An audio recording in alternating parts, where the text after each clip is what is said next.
Hello friends, my name is Jenny, and today we are making a delicious sorbet. This is possibly the easiest dessert I have made on this channel, and probably my favorite so far. I am using strawberries, but the recipe will work for other fruits as well. All the ingredients you will need are fruit, lemon juice, and equal amounts of sugar and water. For a pint of strawberries, I used about a half cup of each to make the simple syrup. But make extra because you'll need more or less depending on the type of fruit you use and the amount that you make. You will also need a freshly washed and dried egg still in its shell. This is more of a tool, it won't be in the end product. First, make the simple syrup. Put equal parts sugar and water into a saucepan. Heat it up to a simmer. It is done when the sugar has fully dissolved. It should be clear. Then take the pan off the heat and let it cool down. While it cools, prepare your fruit by washing, peeling, de-seeding, chopping up, or whatever it is that your fruit needs. If you're using fresh lemon juice, juice your lemon and pull out the seeds. Pop your fruit into the blender. To start, add a small amount of lemon juice and cooled simple syrup. You can always add more.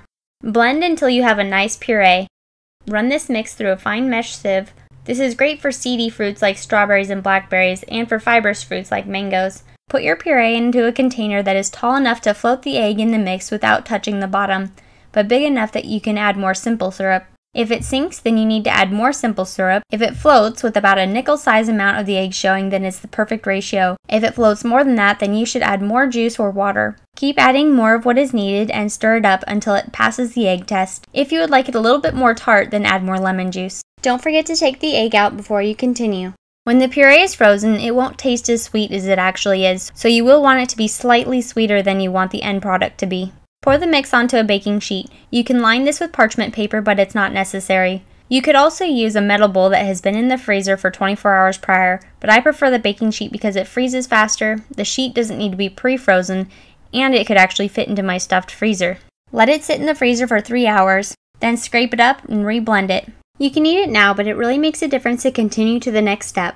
Put it back on the baking sheet and into the freezer for another 4 hours. Scrape it up again and put it back in the blender. You could serve it up now, or store it in a freezer-safe container for later. If you choose to eat it later, it's recommended that you let it sit out on the counter for a few minutes to soften before serving, but the strawberry sorbet was a perfect texture when I pulled it out. If you make your own sorbet, I would love to know what fruit or mixture of fruits you like to use. Please let me know in the comments below. If you like this video, please give it a thumbs up and subscribe for more, and please share it with anyone that you think would enjoy it. Enjoy your sorbet and have a great day!